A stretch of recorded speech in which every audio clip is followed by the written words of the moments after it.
กราบสวัสดีขอรับทุกท่านที่กำลังรับกราบสวัสดีขอรับทุกท่านยินดีต้อนรับเข้าสู่รายการ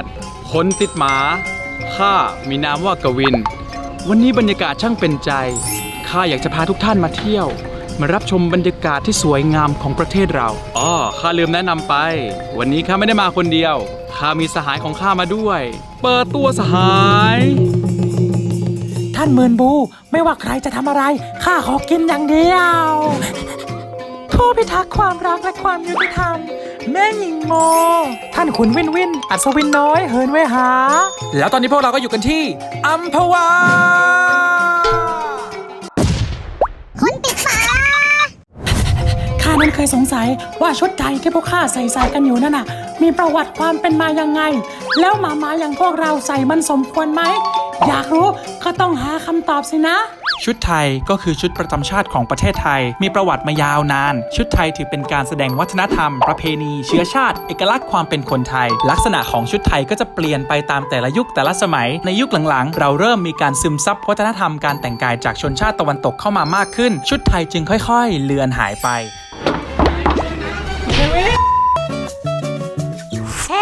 ดูนี่เลยเจ้าเป็นอะไรเนี่ยฮะเละเหตุการณ์ก่อนหน้านี้มาครับกล้องจับได้ไม่ทันเควินคิดว่าอันนี้คือพื้นก็เลยกระโดดลงไปนะครับผมแล้วก็ออกมาสภาพอย่างที่เห็นเลยนะครับผมฉากเปิดตัวรายการยังไม่ทันถ่ายเลยหนูลงน้ำแล้วนะ ยังว่ายน้ำอยู่เหรอสภาพดูสภาพไม่ไหวแล้วสภาพคือโอ้ยอย่าโทษป้าถ้าวันนี้หนูไม่รอเพราะพยายามอย่างที่สุดแล้ว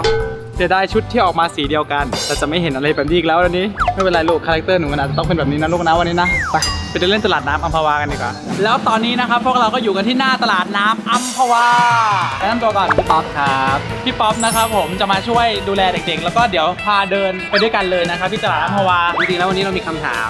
ว่าเหมือนเดิมว่าน้องหมาเนี่ยใส่ชุดไทยได้ไหมเคยมีคนโดนเพราะว่าเขาเห็นน้องหมาใส่ชุดไทยแล้วมันรู้สึกว่าไม่สมควรไม่เหมาะสมอะไรอย่างเงี้ยวันนี้พวกเราก็เลยอยากจะรู้ว่าพ่อค้าแม่ค้าที่เขาเห็นเนี่ยเขาจะรู้สึกยังไงบ้างที่เห็นน้องหมาใส่ชุดไทยเพราะฉะนั้นเนี่ยลองไปเดินเล่นแล้วก็ดูปฏิกิริยาคนแถวนี้กันดีกว่าครับลืมบอกเควินถอนตัวในการใส่ชุดไทยแล้วนะครับวันนี้เนื่องจากชุดมันเละไปหมดแล้วนะครับก็เลยเควินไม่เกี่ยวกับการภารกิจชุดไทยในวันนี้ก็จะเป็นอาบูกับหญิงโมมาเดินเล่นตลาดน้ำแล้วก็แบบว่าได้บรรยากาศใหม่ๆกันดีนะครับผมจริงๆจะบอกไว้ก่อนนะเห็นหน้าฝรั่งอย่างนี้นะครับที่บ้านนะครับผมคุณแม่เป็นคนสุพรรณพ่อเป็นคนสวีเดนแล้วก็ย้ายไปอยู่ที่ภูเก็ตนะครับก็จะเป็นคนพูดเนิร์ดนะอย่างนี้แต่พูดเนิร์ดอยู่ภูเก็ตก็จะพูดไม่ค่อยหรูเรื่องเท่าไหร่ไม่ได้หล่อแม้ตัวเองพูดจริงๆบอกเลยนะครับพี่บอลพูดเนิร์ดได้ไหมขอบคุณครับชมคนไม่ได้ชมหมาขอบคุณครับชนะเขาชมคนเขาบอกเขาชมคน50 เอค่ะหัวไม่ใช่พี่ก่อนวันนี้ต้องดิ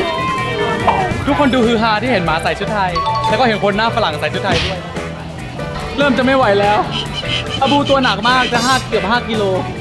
โอ้ก็น่ารักดีค่ะแต่ธรรมดาจะเห็นใส่แต่เสื้อยืดแล้วแต่มุมมองบางคนก็บอกว่าสวยบางคนก็คิดไปต่างๆว่าสำหรับคนใส่จะไปให้หมาใส่อะไรเงี้ยเหมาะไหมความเห็นคือก็สวยดีค่ะใส่แล้วก็น่ารักดีค่ะเป็นแฟชั่นเฉยๆค่ะเพราะว่าใส่อะไรก็ได้แบบเราไม่ได้ใส่แบบของสูงส่งอะไรคือถ้าบางทีถ้าไม่แบบเอามาอนุรักษ์กับสมัยใหม่อะไรเงี้ยมันก็จะหายไปก็ได้อาจจะเป็นเรื่องดีที่เอามาใส่ให้ดูน่ารักเครื่องแต่งกายก็คือเครื่องแต่งกายมันไม่ได้เป็นของที่แบบว่าเกี่ยวกับชั้นสูง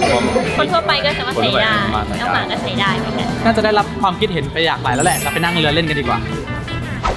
อีเวนชอบว่ายน้ำจะว่ายอีกแล้วเนี่ยจะลงว่ายน้ำอีกแล้วจะว่ายจริงๆใช่ไหมลูกในน้ำมีปลานะลูกนะและหนูตัวพอดีกับปลาพอดีคำมาลูกอันนี้ไม่หญิงกะละโมส่วนอันนี้ก็หนุ่มกะละมังนะครับตัวหนูว่ามันกะละมังเลยตัวนี้นั่งเฉยๆไม่ขยับเลยนะอาบูไม่มาทำนี้เลยเหรออาบูออกมาเร็วออกมานี่เป็นตัวละโมคือเขาไม่อยากจะโบกมือกับผมเลยแม้แต่นิดเดียวกลัวตกน้ำดิมั้งเควินมาดูแล้ว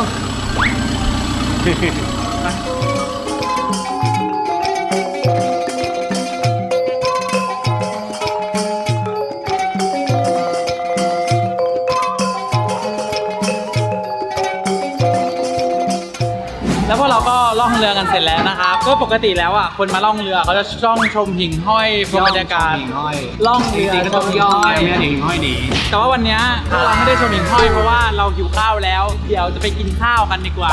กลับไปกินที่โรงแรมนะครับผมเพราะว่าที่โรงแรมเนี่ยเขาทำอาหารรอพวกเราไว้แล้วไปกันเถอะบรรยากาศตอนกลางคืนสวยงามอีกแบบหนึ่งแล้วก็เราเดินไปทั้งวันแล้วมันก็ล้านะครับก็ต้องไว้อย่างนี้ละกันปาไม่ไหวแล้วลูกหนูน้ำหนัก5 กิโลปารู้สึกว่าปากล้ามแขนขึ้นที่ต้องเข้าฟิตเนสแล้วอุ้มหนูทุกวันหิวข้าวแล้วหนูก็ไปกินข้าวของหนูปาก็กินข้าวของปานะเขาบอกจะถึงไหมจะถึงบ้านหรือเปล่า มาอัมพวาครั้งนี้พวกเรามาพักกันที่ River Jam อัมพวาที่นี่เขาต้อนรับน้องหมาด้วยนะ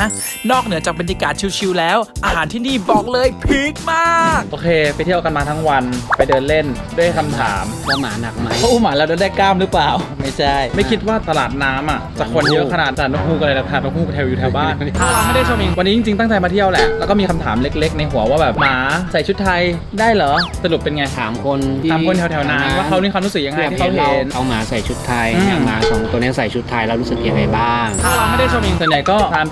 ที่เห็นเข้าไปในคลิปอะครับความที่เห็นก็ประมาณนั้นคำว่าแฮปปี้ไหมก็โอเคแฮปปี้นะครับแต่นี่ก็แค่เป็นความคิดของคนส่วนหนึ่งแค่นั้นเองสุดท้ายแล้วเราก็อยากให้ทุกคนนะครับที่ดูรายการเราอะเข้าใจว่าเราอะไม่ได้มีเจตนาที่อยากจะลบหลู่หรือว่าอะไรเลย แต่ว่าเราแค่อยากจะบอกมุมมองในอีกมุมหนึ่งที่เราคิดประมาณนี้ครับผมก็มีคำถามหนึ่งเหมือนกันทำไมที่บอกว่าให้ใส่ชุดไทยมาเนี่ยแล้วพี่มาลายดอกมันไทยตรงไหนบ้าบอ บอกให้หมาใส่ชุดไทย มันจะตีความผิดเอง ก็เดี๋ยววันนี้ต้องลาไปก่อนนะครับสำหรับ EP หน้าจะเป็นอะไรยังไงฝากติดตามด้วยวันจันทร์2 ทุ่มตรงเหมือนเดิมนะครับวันนี้ลาไปแล้วบ๊ายบาย จากคำถามที่ว่าเอาน้องหมามาใส่ชุดไทยเนี่ยมันเหมาะไหมมันก็คงขึ้นอยู่กับวิจารณญาณของแต่ละคนนั่นแหละครับมีทั้งคนที่เห็นด้วยแล้วก็คนที่ไม่เห็นด้วยไม่มีใครผิดใครถูกหรอกครับไม่มีใครดูถูกชุดไทยทั้งนั้นแต่สิ่งที่ต่างกันน่าจะอยู่ที่การตีคุณค่าของน้องหมามากกว่าคนเลี้ยงหมาอย่างเราก็มองเขาไม่ต่างจากคนตีค่าเขาเป็นส่วนหนึ่งในครอบครัวเราจึงไม่รู้สึกผิดอะไรที่จะเอาของที่มีคุณค่าอย่างชุดไทยมาใส่ให้น้องหมาบ้างซึ่งมันก็น่ารักดีถูกไหมครับแถมยังได้อนุรักษ์ชุดไทยด้วยแต่คนที่ไม่ได้มีความคุ้นเคยกับน้องหมาเขาอาจจะมองคุณค่าของน้องหมาแตกต่างกันไปจึงไม่แปลกที่เขาจะเห็นว่าไม่เหมาะสมนะครับแต่ยังไงก็ตามความเห็นต่างก็ไม่ใช่สิ่งผิดเราก็ยังอยู่ร่วมกันในสังคมได้ใช่ไหมล่ะครับอันชุดไทยมีมาแต่การก่อนหากลองย้อนไปแต่สมัยไหนเป็นสิ่งแสดงเอกลักษณ์ความเป็นไทยดำรงไว้วัฒนธรรมอันดีงามแต่เมื่อครั้นตะวันตกเริ่มเข้ามาสิ่งต่างๆนานาเริ่มจางหายวัฒนธรรมดีๆเริ่มกลับกลายเริ่มสลายกลายไปไม่เหมือนเดิมในสมัยที่ชุดไทยเริ่มกลับมาคนรุ่นใหม่อยากรักษามันเอาไว้มาประยุกต์มาปรับแต่งความเป็นไทยร่วมสมัยให้เป็นไทยอย่างไม่เชยแต่พอครั้นให้น้องมาลองใส่บ้างอยากให้วางอัตตาทิ้งเอาไว้เป็นส่วนหนึ่งการสืบสานความเป็นไทยใช่จะไปดูถูกความเป็นเรา